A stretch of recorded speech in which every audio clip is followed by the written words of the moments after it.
Is coding compulsory for cybersecurity jobs? The answer is no. But it's a bit complicated, and that's exactly what we're going to discuss in the video today. Hi everyone, my name is Meera. Welcome back to my YouTube channel. I help people kickstart their careers into cybersecurity and grow in this field. In this video, we're going to talk about the cybersecurity roles which don't need coding, the ones which may require coding, and how knowing coding can still kind of help you in this role. So watch this video right till the end so that you can hear about all of this and make a good decision for yourself. In the first part of this video, let's talk about what is really expected of cybersecurity jobs. So cybersecurity is a really broad field. You would know that there is defensive security, offensive security, GRC. There are so many subdomains within this field. My point is that every cyber role is different and there is a different skill set required for each of these different roles. So now coming to the part of the video where we talk about the cybersecurity roles which do not need coding. For example, if you are a SOC analyst, one of the biggest skills you should have is actually incident investigation. So you are an analyst and you are actually using a software and you're using tools which are already coded by some coders, and you are actually using these tools to investigate things, try to find out the attacks, how it happened, how to stop them, how to mitigate them. So these are the kind of skills you actually need. Nobody is telling you to actually code or make the SIM solution. Instead, you are the user of the SIM solution and it has already been made basically coded by somebody else, right? So in such a case, you don't really need to know coding. Speaking about threat hunters, they're going to use threat intelligence platforms. They're going to try to basically investigate and hunt for threats. And this doesn't require coding directly. Talking about GRC, these GRC analysts and people working in the GRC space are actually responsible for making policies, doing risk assessments, doing all these different kind of things which are related to frameworks and standards. And this doesn't really require coding. But now let's talk about the catch. Coding is not directly required in the job, but basic knowledge of coding or scripting can really help. I'll tell you how. Imagine you're a SOC analyst and you're actually reviewing logs and you've seen that an attack has happened. Now, you don't actually need to do coding for that. But if the attacker has executed a script, say Python or Bash or some particular language, looking at that, you should actually be able to identify what the attacker is doing. And this doesn't need you to directly know how to go and code, because you're not going to code yourself. But instead, you're going to try and identify what the attacker was trying to do. You can obviously use AI tools and many other things that are available now easily. But it would be nice to actually have scripting knowledge to be able to identify with one glance what is happening. Another benefit you can have with the basics of scripting and coding is that you can actually automate a lot of the tasks. So this is not directly required for your cybersecurity roles, but you will see a lot of the cybersecurity roles nowadays asking you to have coding. And this is actually because they want you to be able to automate some things. We know that in every single job role in the world, there are some tasks that we do again and again every single day or every single week. And now with the advancements that are going on and with AI out there and coding options, we can actually automate these tasks so that human beings don't have to do this again and again, because these are like mindless admin sort of tasks, right? So if you actually have coding or scripting knowledge, it can help you because it shows the recruiter that you will be able to actually automate things, do some advanced sort of things. But is it directly required and a mandatory standard for entry-level cybersecurity roles?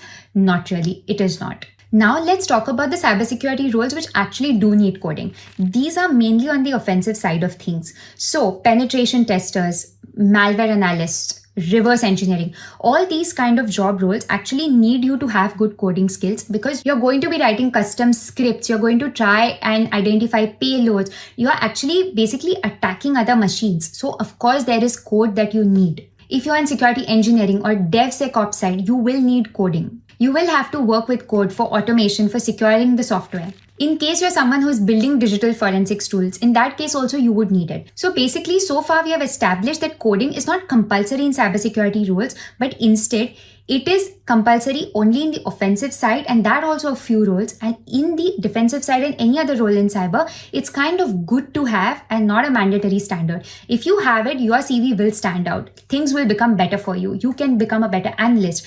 But let's talk about the main point here. It's not even about coding that is actually going to stand out or help you become a better analyst. It's actually the logic behind it. So understanding the logic is so much more important than being a hard coding person. Like if you say that you know 10 different different languages, it's not going to make a huge difference, because as long as you can prove that you have the knowledge, like how things are working, the logic, like what is a for loop, what's really happening in this, right? The logic behind the thing is much more important than actually going to the recruiter and saying that I know 10 different languages.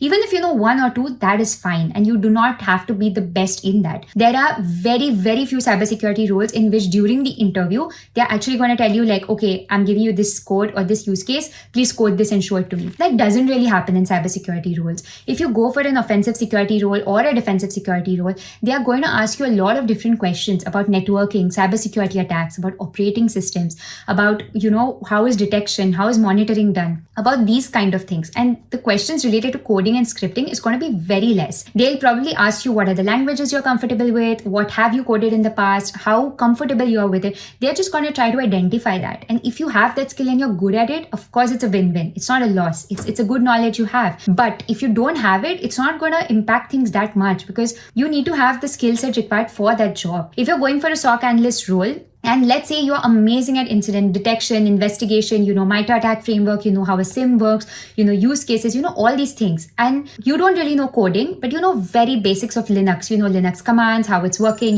basics of PowerShell. You are basically good to go, because you have the skill set required to succeed in a SOC analyst role. So coding is not directly required. At least for an entry-level fresher job, it's not really required. So the final point of this video is that if you are a fresher, you are interested in cybersecurity, and you want to go into defensive side of things and GRC side of things, you do not need to be a complete coding fanatic. Even if you learn the basics of Linux, PowerShell, basic knowledge of scripting, the logic behind coding, how coding really works, that is more than enough for you to begin with. And the people who are planning to go into reverse engineering roles, malware analysis, and deep sort of, exploits, attacks, and those kind of things, coding is actually required for you guys. You need to actually work on your skills, especially Python, Bash. These will be really helpful. I get this question again and again, and I know exactly how it feels, because I was someone who didn't really like coding. I didn't want to get into this, but I wanted to do cybersecurity. And I used to be so confused, because everybody in the engineering college around me was studying DSA, practicing coding, going on LeetCode and doing all these things. And